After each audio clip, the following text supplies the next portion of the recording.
Bismillahirrahmanirrahim. Alhamdulillahirabbil alamin.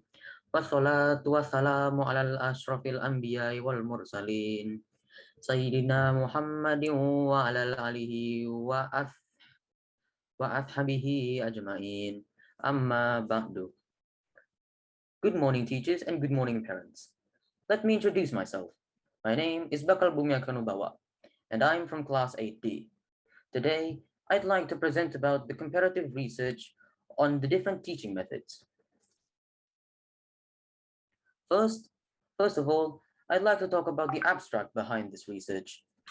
This research explored the different experiences and opinions about the new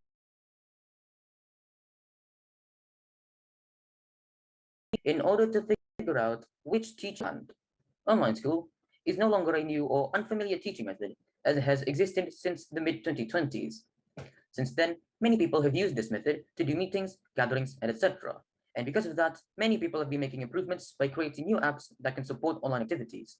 Because of that, online activities have now gone global, and many prestigious institutes are now using this method for most, if not all, of their activities. They prefer this method because it is cost and work efficient, no more unnecessary physical facilities, and it is more flexible. But the downside is that if there was a mass blackout or internet problem, then their activities will have to be stopped, whereas offline methods might still be able to continue with their activities. Offline school teaching is the oldest method of teaching, as it was the only method of teaching for humankind at the time. Therefore, many people are more familiar with this method of teaching. For this reason, most people prefer this method in the first few moments that the online teaching method was introduced. But now that 2 years have passed, people's opinions have changed since the last time they've thought about it. Other reasons that most people still prefer the offline teaching method is usually because of personal reasons, such as meeting their friends and other people in person, being able to converse with them more freely because, from my experience at least, my friends, my classmates talk more in our physical classroom rather than our virtual classroom. One of the reasons is that everyone within the same virtual room can hear what you or one other person is saying, and from my experience, that can really limit how people can converse. The only way that people can converse personally is by the personal chat. People's opinions are always different. That's why I'm doing this research, to find out if the students of Junior High Global Islamic School 2 prefer online school or offline school. My goals for this research are to find out if the students of Junior High Global Islamic School prefer offline school or online school. For what reasons do they prefer their chosen method of teaching? And does the new method of teaching affect their grades for better or worse? And how so? Finally, we get to the research results. The data was collected by making questionnaires to the students of Global Islamic School 2 regarding their opinions and experience about the new teaching methods.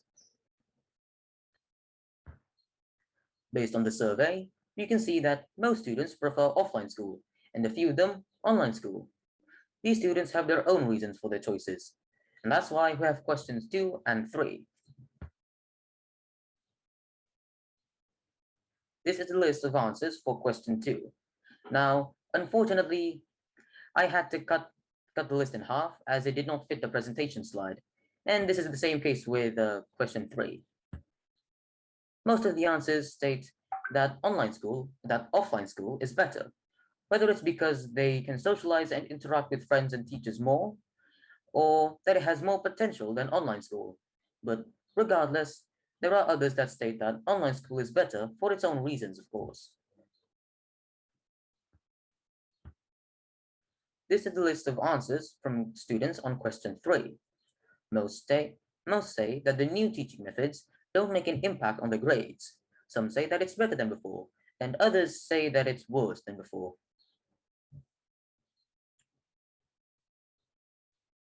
Based on the results of the survey, we can conclude that 85.7% of the students in junior high GIS 2 prefer the old teaching method, being offline school, with the reason that they can socialize and interact with friends and teachers better, or because they had better grades before. And the other 14.3% prefer online school because they're more comfortable with it and can focus with it and has more focus with it. But there are others that feel no change in the different teaching methods and prefer both. Last but not least, my research reflection. Regardless of the method of teaching, education is very important and you should never stop learning, even at old ages. But to receive education the best way possible is to use your preferred teaching methods. I know with the current global situation that offline school is basically impossible, but after the pandemic is over, we might see a conflict between online and offline school and possibly activities. Whatever might happen in the future, all we can do is pray and try to make it a better place and time for all of us. Finally, we get to the end of my presentation. But before we end, let me recite a hadith. Bismillahirrahmanirrahim. Yarfa'illahu allazina amanu minkum wallazina utul ilma darajati wallahu bima ta'maluna khabir. And that will be all for my presentation. I'm sorry if there are any hiccups within the deliverance of my presentation. I hope you all enjoyed it. Thank you all for listening. Wassalamualaikum warahmatullahi wabarakatuh.